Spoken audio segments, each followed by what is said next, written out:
A city so old that when Abraham first set foot in it, it already had 5,000 years of history. 5,000. When the pyramids of Egypt were still just a project in someone's head, Jericho already had walls, houses, temples, and a water source that had been flowing non-stop for millennia. We are talking about the oldest city in the world, and perhaps the strangest, because Jericho shouldn't exist. It sits 846 feet below sea level at the lowest point on the Earth's surface, surrounded by a desert where heat exceeds 113 degrees Fahrenheit in the summer and rain almost never falls. It is the last place you would build a civilization. And yet, 3,400 years ago, while the rest of the world was still trying to figure out how to plant wheat, Jericho was already a walled metropolis with thousands of inhabitants, an irrigation system that would make modern engineers stop and think, and a trade network that stretched from Egypt to Mesopotamia. How? How did a handful of people at the bottom of a scorching valley build all of this? And why does the Bible turn it into the first great obstacle the people of Israel would need to tear down to enter the Promised Land? To understand Jericho, you need to forget everything you imagine when you think of an ancient city. Forget the wide streets of Rome, the marble temples of Greece, or the avenues of Babylon. Jericho was unlike anything else. It was raw, compact, dense as a nest. Seen from afar, from top of the hills surrounding the Jordan Valley, it looked like a mound of reddish earth sprouting from the desert. A tell, as archaeologists call it. An artificial hill made of layers upon layers of cities built on top of each other over thousands of years. Each generation built upon the rubble of the previous one. The ground you walked on in 1400 BC literally had 5,000 years of history beneath your feet, but as you drew closer, the landscape changed. First, you smelled it. And this is where Jericho broke every expectation. In the middle of that arid and dusty desert, the air suddenly became humid, fresh, fragrant, ripe dates, palm leaves, the sweet aroma of balsam, a resin so valuable it was traded for its weight in gold. Deuteronomy 34:3 calls Jericho the city of palms. And it wasn't a metaphor, it was a literal description. An oasis so green, so exuberant in the middle of that desolation, that travelers of the ancient world described it as a mirage that refused to disappear.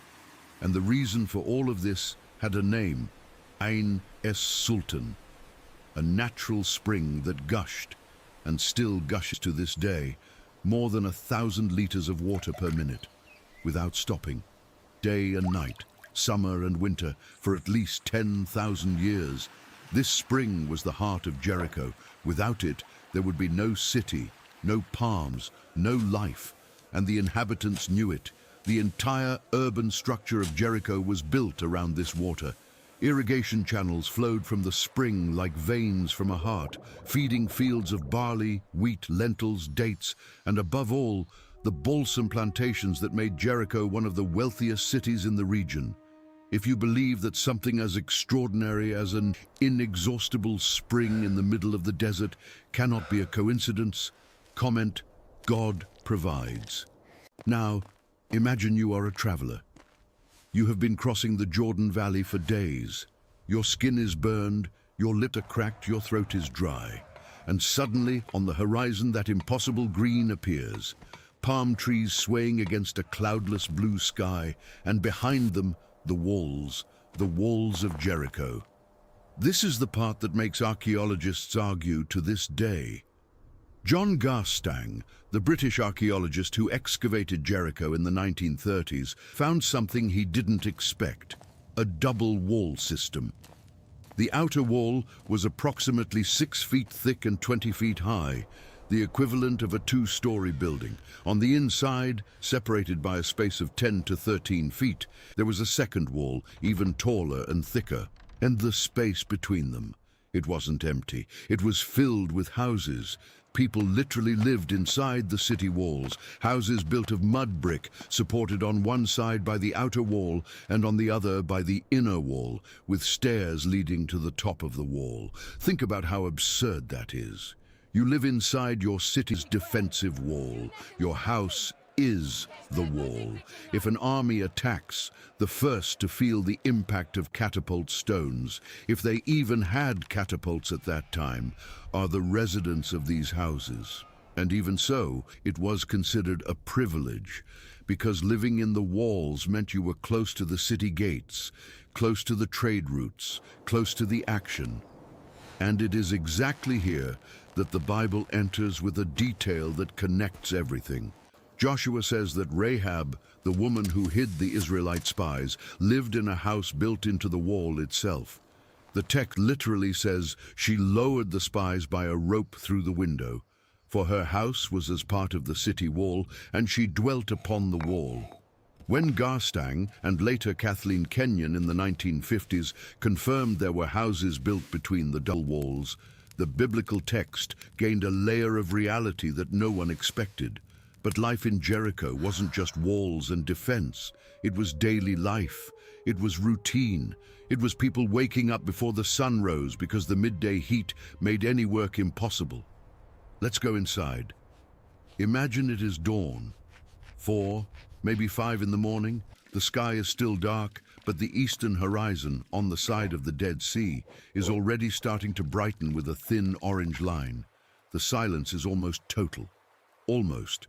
Because if you pay attention, you can already hear the sound of animals, goats bleating in the pens next to the houses, donkeys scraping their hooves on the packed earth floor, and the constant, uninterrupted sound of water running through the irrigation channels. That sound never stopped in Jericho. It was the background noise of the city, like traffic is for us today. The first people to get up were the women, and the first job of the day was always the same: grinding grain. In almost every house excavated in Jericho, archaeologists found grinding stones, 2 heavy stones, one flat and one rounded, used to crush barley or wheat into flour. The movement was repetitive, exhausting, and took up to 2 hours to produce enough flour for a family of 5. 2 hours, every day, without exception. This was the sound that dominated Jericho at dawn, the rhythmic scraping of stone against stone, coming from dozens of houses at the same time, like a deep and constant percussion. While the flour was being prepared, the fire was already lit. Not inside the house. The houses of Jericho were too small and poorly ventilated. The fire was outside, in a clay oven called a tabun. It was basically a clay cylinder about 2 feet high, where the bread dough was stuck to the inner walls and baked in minutes. The smell of fresh bread baking in the tabun at dawn was probably the first good thing you felt in the day, before the heat arrived and turned everything into an open-air oven. And here enters a detail that reveals a lot about life at that time: the houses. If you are imagining something similar to a modern house or even a medieval house, get that out of your head. The houses of Jericho 300-400 years ago were made of raw mud bricks. Not bricks fired in kilns, that was a luxury. Bricks made of mud mixed with straw, shaped by hand and dried in the sun. The walls were between 12 and 20 inches thick, which helped keep the interior relatively cool during the day. But the floor was packed earth, bare, unfinished. In some wealthier houses, they found a thin layer of plaster covering the floor and walls, a luxury that protected against insects and moisture. Most houses had a single room. One. The whole family slept, ate, and lived in a space of perhaps 160 to 215 square feet, smaller than the living room of most modern apartments. Archaeologists found reed mats in the corners. That was where people slept. No beds, no tables. Ceramic pots were stacked against the walls, storing grain, olive oil, wine, and water. And in a corner, almost always, there was a small niche in the wall, a kind of built-in shelf where religious statuettes sat, small clay figures representing Canaanite gods and goddesses. Because here is something many people forget. Jericho, 3,400 years ago, was not an Israelite city. It was Canaanite, completely Canaanite. The inhabitants worshipped Baal, Ashtoreth, Moloch, and a series of local deities linked to fertility, rain, and harvest. And this religion wasn't confined to temples. It was inside the house, literally inside the house. Those statuettes in the wall niche were the first and last religious contact of the day. The family prayed before them upon waking and before sleeping. Canaanite religion was intimate, domestic, rooted in every detail of daily life. And this explains something many Bible readers find excessive: the order given to the Israelites to completely destroy these cities upon entering the Promised Land. When you understand that Canaanite religion wasn't something that only happened in a distant temple, but was literally embedded in the walls of the houses, in everyday objects, and in family practices, you begin to understand the logic behind that order. It was not possible to separate the city from its religion. They were the same thing. But let's go back to the routine. The sun has already risen. It's maybe 7 or 8 in the morning, and the city is in full operation. And here Jericho reveals its true identity, because despite its modest size, perhaps 2,000 to 3,000 inhabitants, this city was a brutal commercial center. Jericho's location was strategic in a way few cities could match. It sat exactly at the crossroads of 2 vital trade routes. The first went from east to west, from the other side of the Jordan, where the kingdoms of Moab and Ammon were, to the Mediterranean coast, passing through the central mountains of Canaan. The second went from north to south, connecting Damascus in the far north to Egypt in the far south. Jericho was the point where these routes intersected, and whoever controls the crossroads controls the trade. What did this mean in practice? Caravans. Every single day, caravans of merchants passed through Jericho or stopped there. Donkeys loaded with bags of barley, jars of olive oil, bundles of linen. Camels. Yes, there were already camels on this route, bringing spices from the east, incense from Arabia, copper from Sinai. And the merchants of Jericho had their own export products, and they were not few. The first and most valuable, balsam. This aromatic resin, extracted from shrubs that grew almost exclusively in the region of the Jordan Valley and the Dead Sea, was worth more than gold in some markets of the ancient world. It was used as perfume, as medicine, and as an embalming ingredient in Egypt. Pliny the Elder, centuries later, but describing a tradition that already existed, said that Jericho's balsam was the most precious substance in the world after human beings. Queens and pharaohs paid fortunes for small jars of this resin, and Jericho controlled the production. The second product, dates. The date palms of Jericho were famous throughout the Levant. The amount of natural sugar in these fruits made them essential for the ancient world's diet. It was the main source of sweetener in an era when refined sugar simply didn't exist. Dried dates could be stored for months, transported over long distances, and even served as a form of payment in commercial transactions.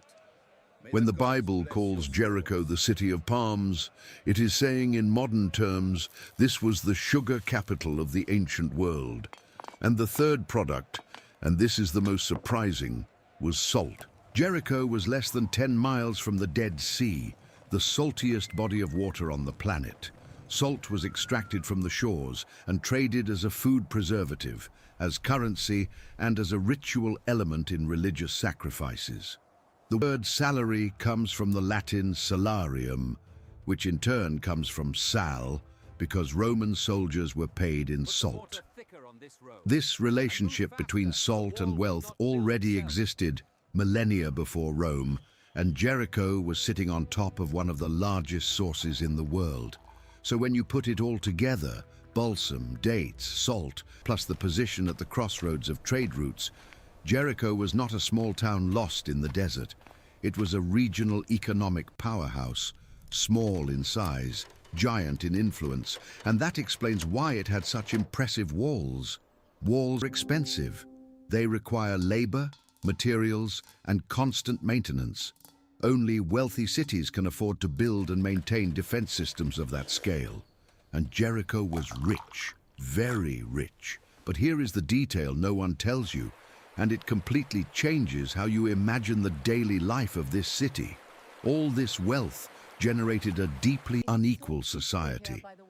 Archaeologists found, side by side, miserable one-room houses with dirt floors and mansions by the standards of the time, with multiple rooms, walls plastered with white gypsum, polished stone floors, and storehouses full of imported pottery from Egypt and Cyprus.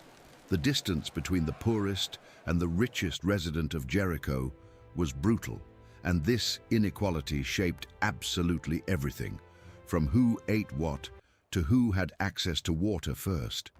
Because water, despite being abundant, was not distributed equally.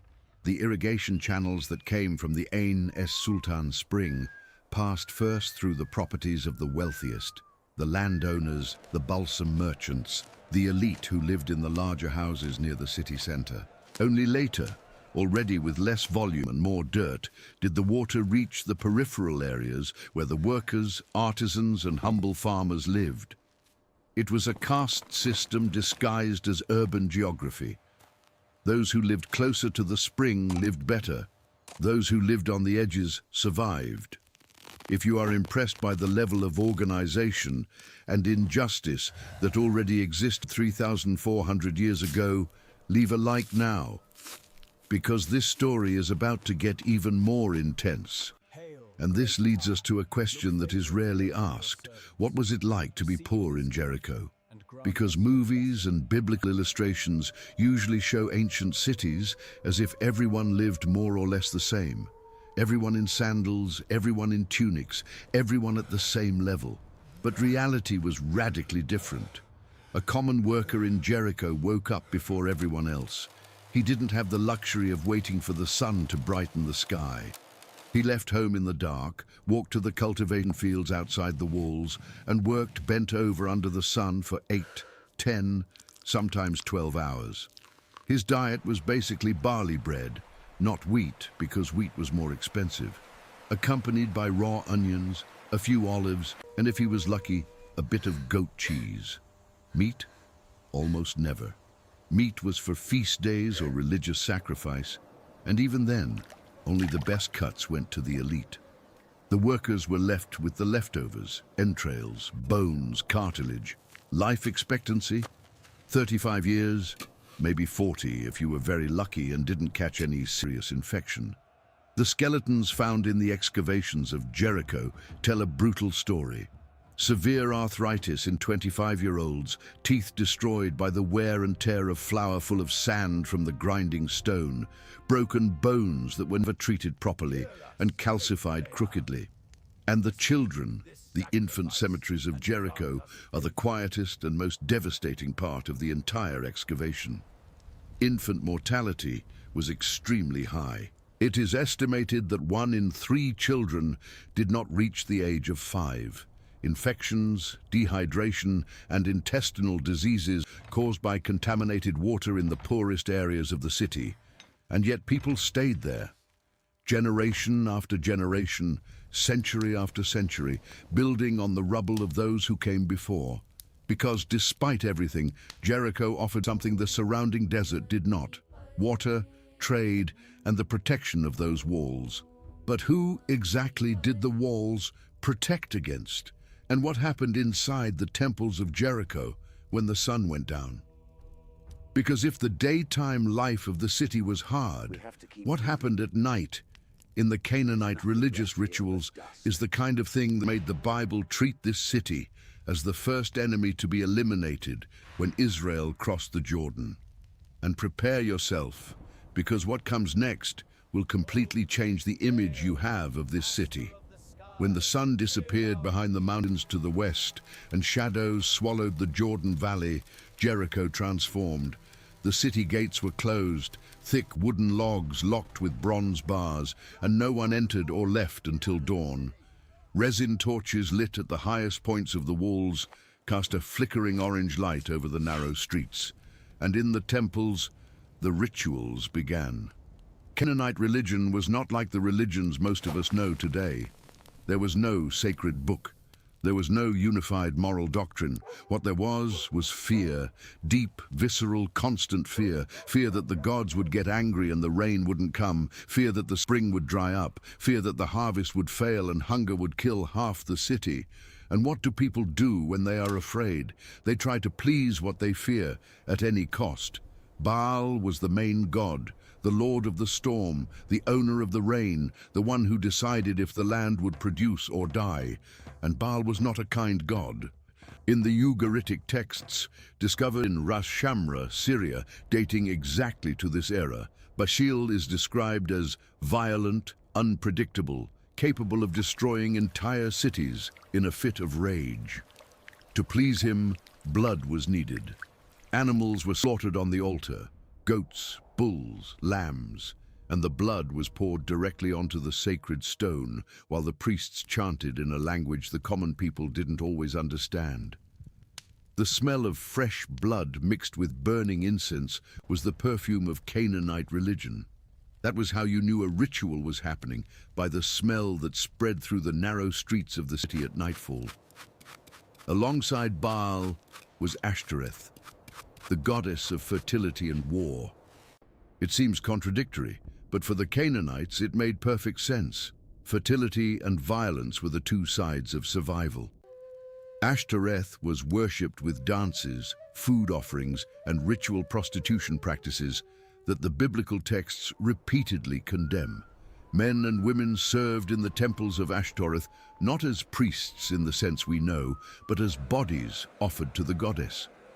The idea was that the sexual act in the sacred space would stimulate the fertility of the land, a logic of sympathetic magic that dominated the religious thought of the entire region. But there was something worse, much worse. And this is where most historians lower their voices and documentaries usually cut to a dramatic pause. Moloch, the god of fire. Leviticus explicitly prohibits the practice of passing your children through the fire to Moloch, and for centuries, scholars debated whether this expression was literal or metaphorical. Excavations at various Canaanite sites gave the answer, and the answer is the one no one wanted to hear. In Carthage, a Phoenician colony that inherited Canaanite religion, tophets were found. Cemeteries containing jars with the cremated remains of small children, babies and newborns, accompanied by votive inscriptions thanking the god for grace granted. The practice existed. It was real. And although in Jericho specifically, archaeological evidence of this ritual has not been found conclusively, partly because Kenyon's excavations focused on other areas, the fact that Jericho was a Canaanite city embedded in the same religious culture that produced the Tophets of Carthage and the sacrificial altars of Megiddo makes it very difficult to argue that this practice was unknown there. And this is where the biblical text gains a dimension that goes far beyond the religious.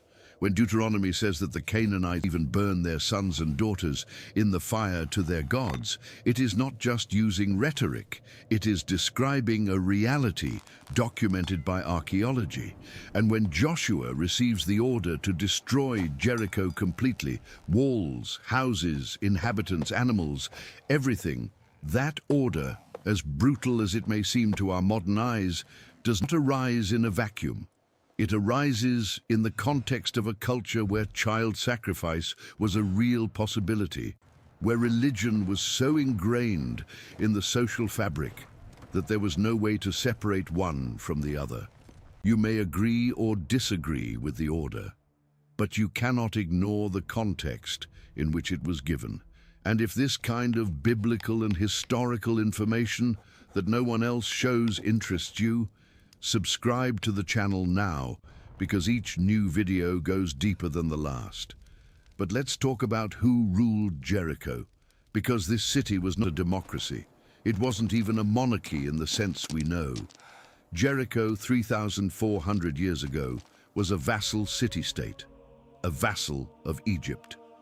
The Amarna letters, That extraordinary collection of about 380 clay tablets found in Egypt in 1887, written in Akkadian cuneiform, are the best portrait we have of the politics of this region at that time.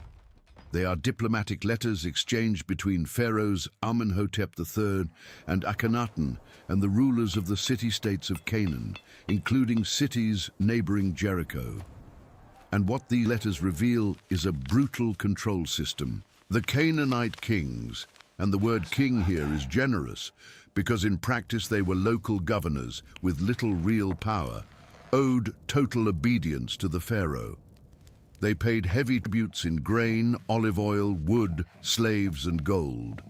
In exchange, they received Egyptian military protection, at least in theory, because in practice, as the Amarna letters make painfully clear, this protection almost never arrived in time.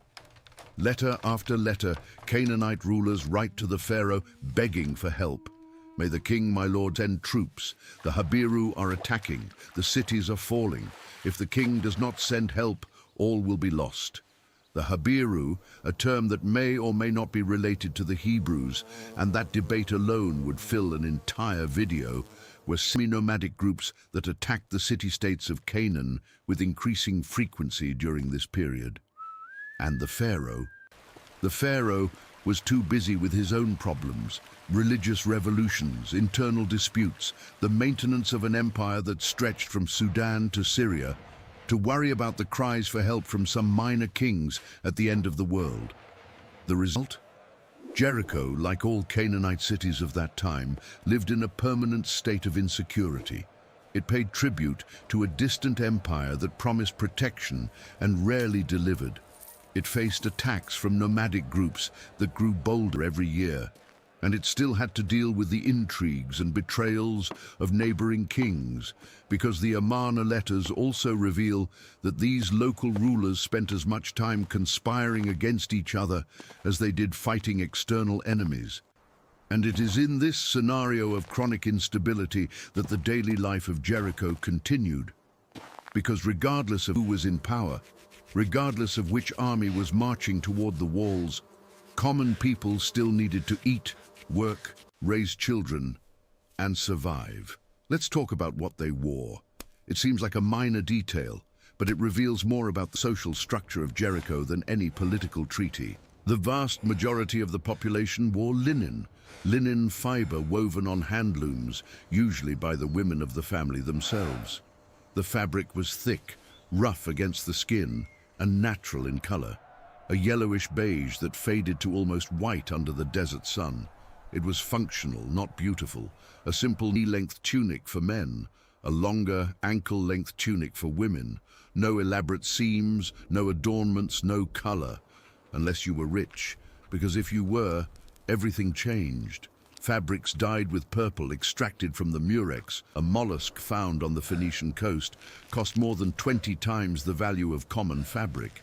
Importing a purple-dyed cloak from Tyre or Sidon to Jericho was the ancient equivalent of buying a luxury car. And there were intermediate colors, red from madder root, yellow from saffron, blue from indigo, each with its price and status. You could know exactly a person's social position in Jericho by the color of the clothes they wore. Inequality was not just economic, it was visible, it was worn, and the feet, leather sandals for those who could afford them. The rest went barefoot, over hot stones, packed earth, and dried animal dung. The feet of a Jericho worker at 30 probably had more calluses than skin. And the parasites, this is the part that documentaries avoid, but that defines the physical experience of living in an ancient city in the Middle East. Intestinal worms, lice, ticks, fleas.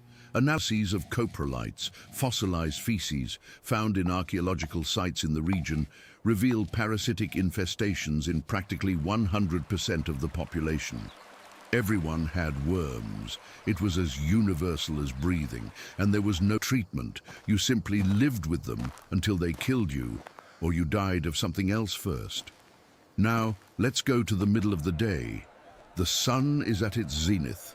The temperature exceeds 104 degrees, and Jericho does something few ancient cities did. It stops. It simply stops. The fields empty. The streets become deserted. Even the animals seek shade. It is the period that in modern Arabic is called Kailula, the midday siesta, and at that time it was already practiced not out of laziness but out of physiological necessity. Working under 113 degrees of heat with near zero humidity killed.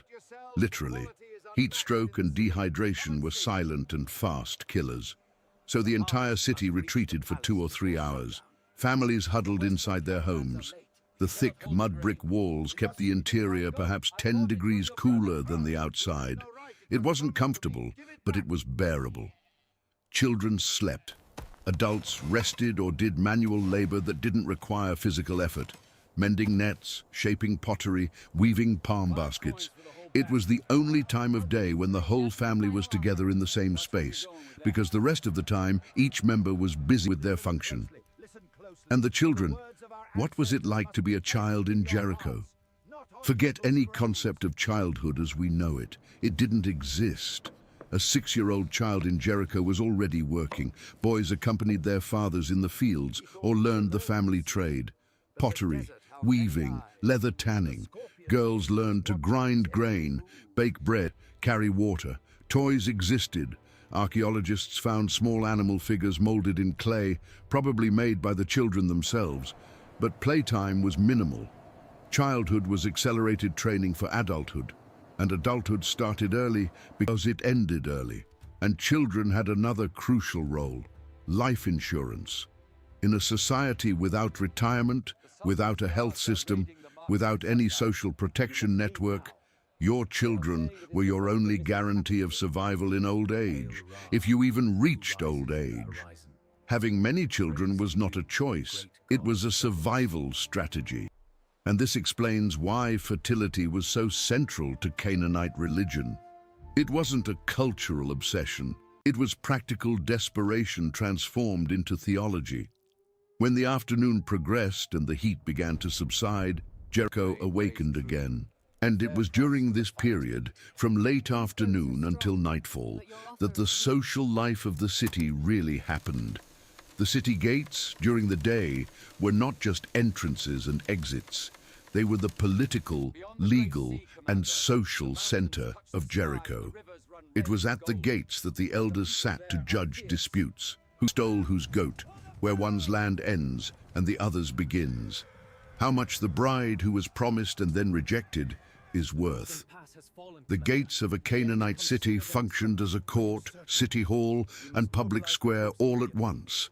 Decisions were made there in front of everyone, out loud, without written documents, because the overwhelming majority of Jericho's population was illiterate. Cuneiform writing was mastered by a handful of trained scribes who served the local ruler and the wealthiest merchants. For the rest of the population, the spoken word and collective memory were the only law. And it is in these late afternoon hours, with the golden light of the sunset entering through the city gates and the shadows of the walls lengthening over the mud houses, that you need to ask yourself, what did these people know?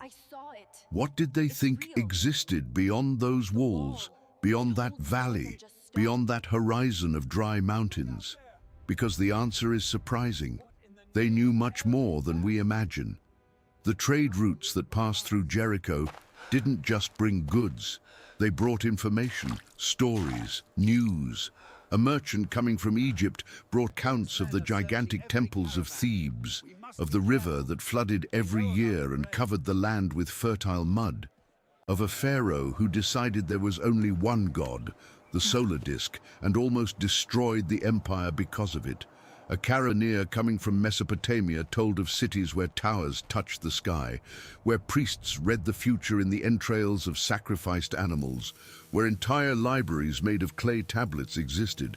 Jericho, despite being small, was not isolated. It was a node in an information network that covered the entire Fertile Crescent. And the inhabitants knew, perhaps vaguely, perhaps distorted by the telephone game of the caravans, that there was a huge world out there. A world of colliding empires, of pharaohs and kings, of armies with bronze chariots that could crush a city like Jericho in an afternoon. And they knew something else.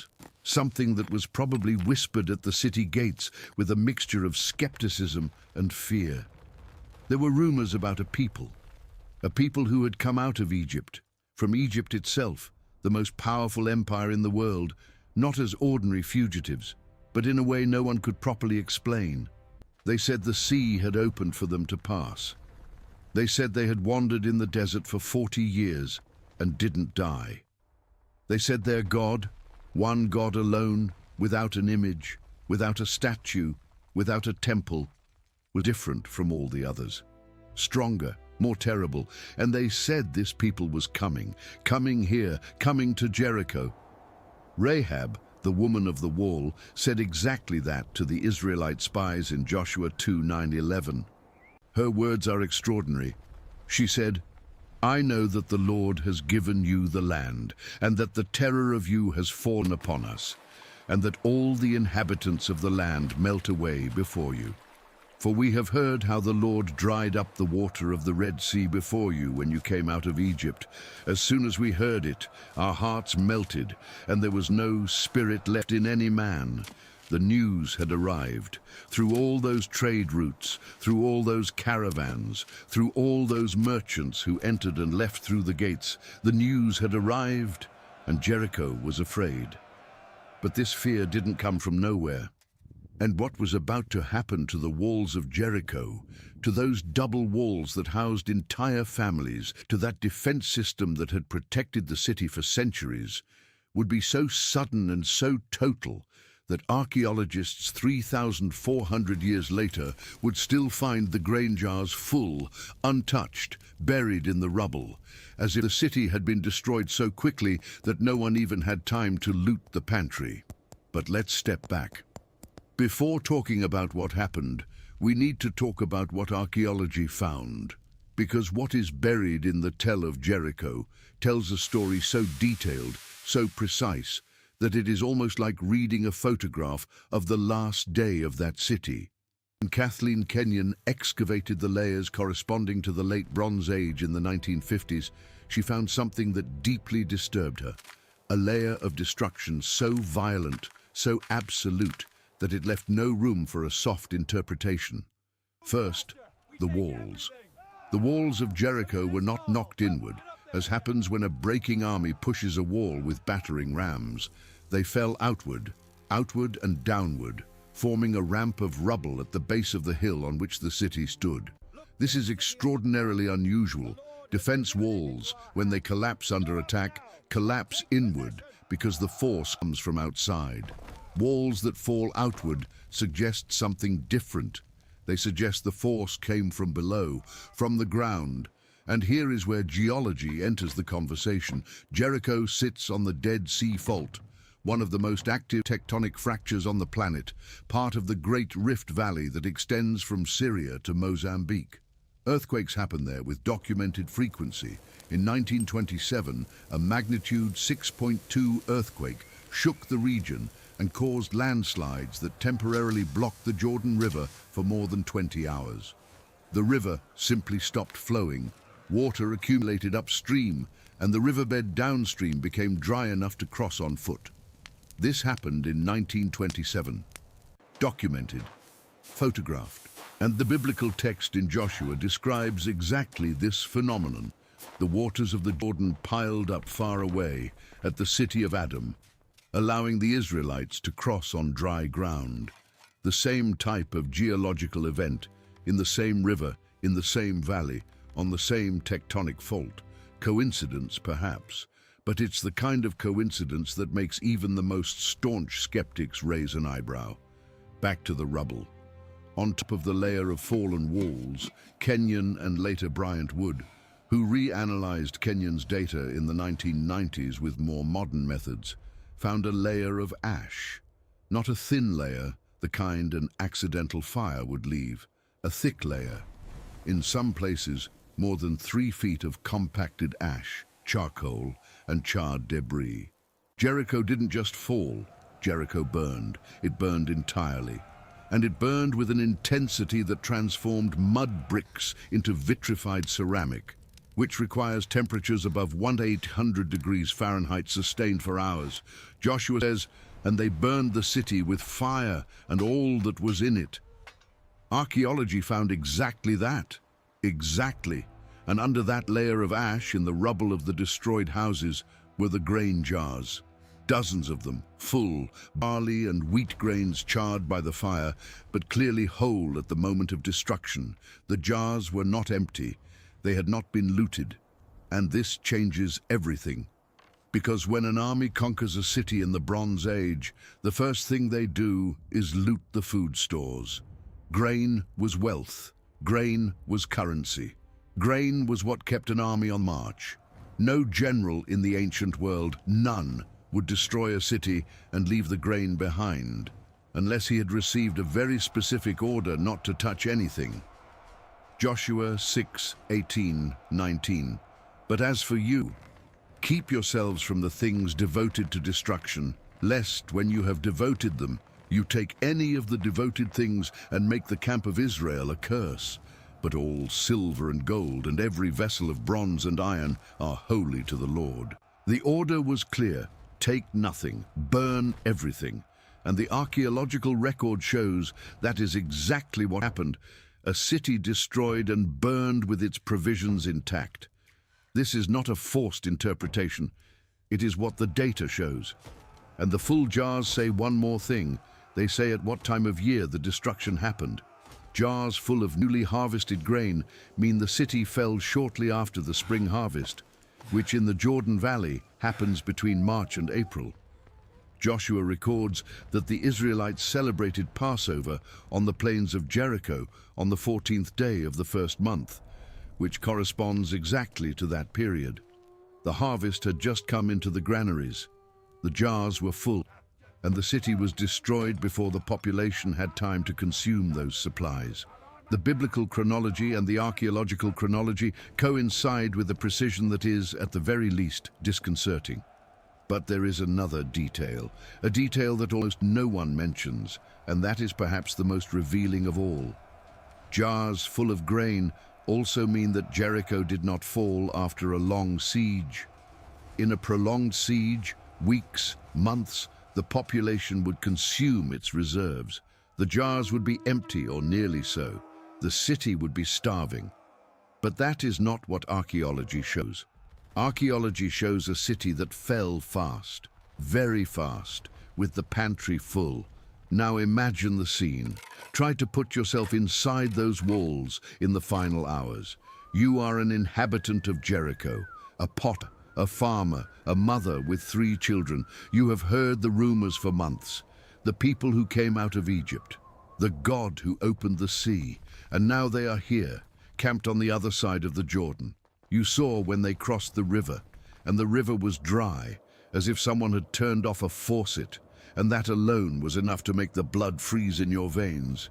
The city gates are closed. No one enters, no one leaves. Joshua 6:1 records this with almost surgical simplicity. Now Jericho was shut up tight because of the people of Israel. None went out, and none came in. The city is in lockdown, sealed. And then, on the first day, something strange happens.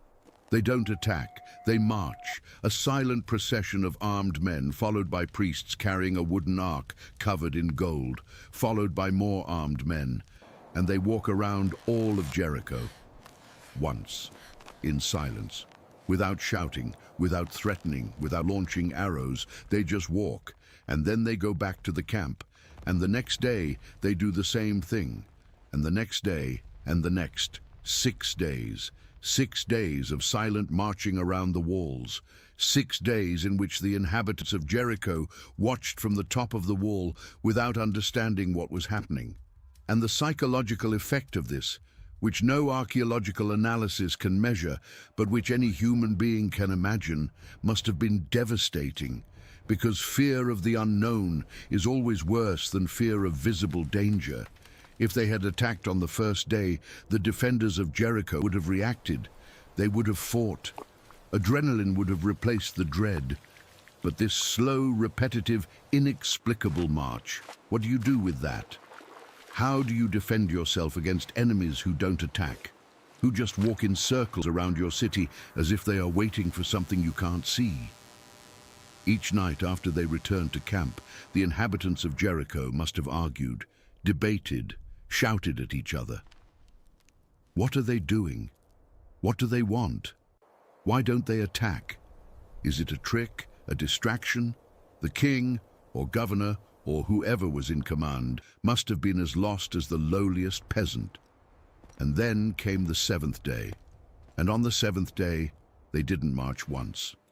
They marched 7 times. And on the 7th lap, the priests blew the ram's horn trumpets, shofar, whose deep and penetrating sound carries for miles in the dry desert air, and the whole army shouted, a single collective shout from thousands of voices at once, and the walls fell. They simply fell. Archaeologists find the stones fallen outward and downward. The layer of destruction is sudden and total. There is no evidence of battering rams, no evidence of sappers digging under the foundations, no signs of the conventional siege techniques that Bronze Age armies used. The walls simply collapsed. Whether it was a perfectly synchronized earthquake, a cosmic coincidence of absurd proportions, or whether it was something science has no vocabulary to describe, each person who reads this data has to decide for themselves. But the fact remains. The walls fell, they fell outward, they fell all at once, and the entire city was destroyed and burned in a single catastrophic event. This isn't theology, this is stratigraphy, but not everything fell. And this detail is perhaps the most extraordinary of the entire excavation.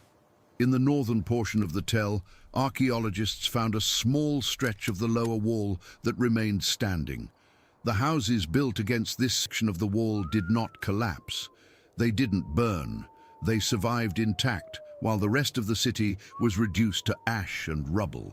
Joshua says that Rahab's house was on the wall, and Joshua 6:25 records that she and her entire family were rescued before the destruction, exactly from the wall, exactly from the place where they lived. Archaeology finds a stretch of the northern wall that did not fall. The biblical text describes a woman who lived on the wall and was spared.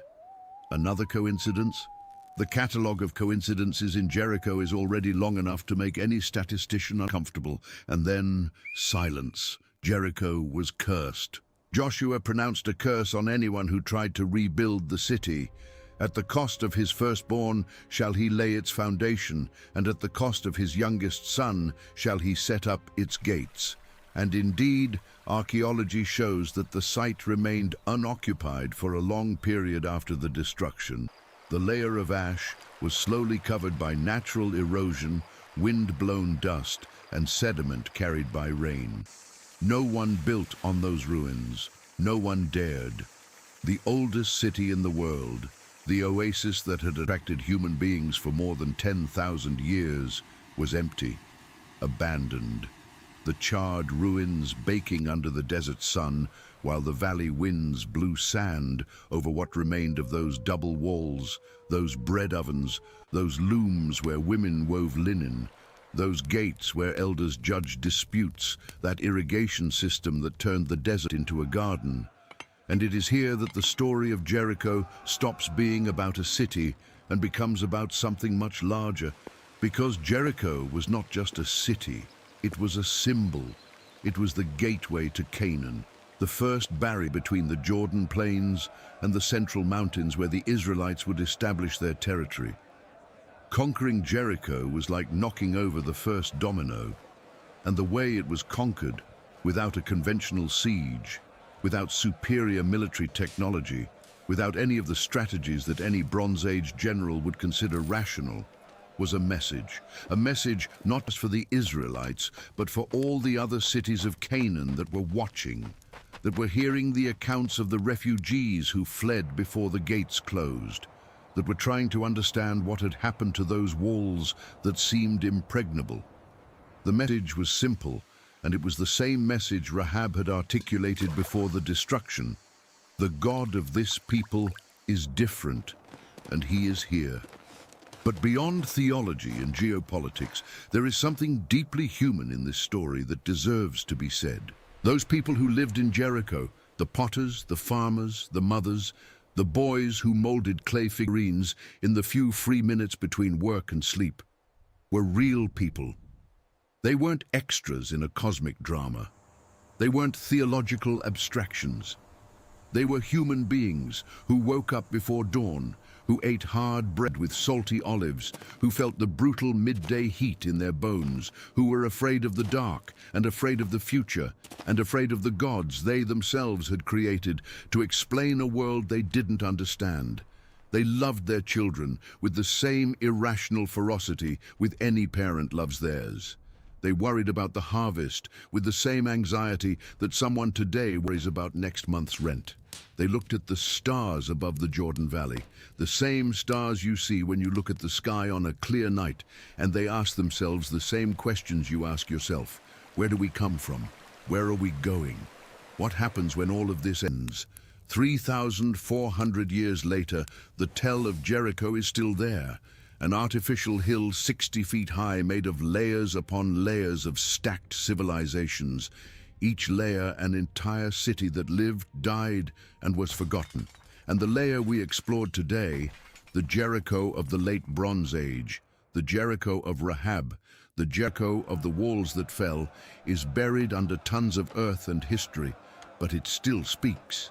It speaks through the grain jars that no one looted. It speaks through the walls that fell outward. It speaks through the 3-foot-thick layer of ash that covers everything like a shroud.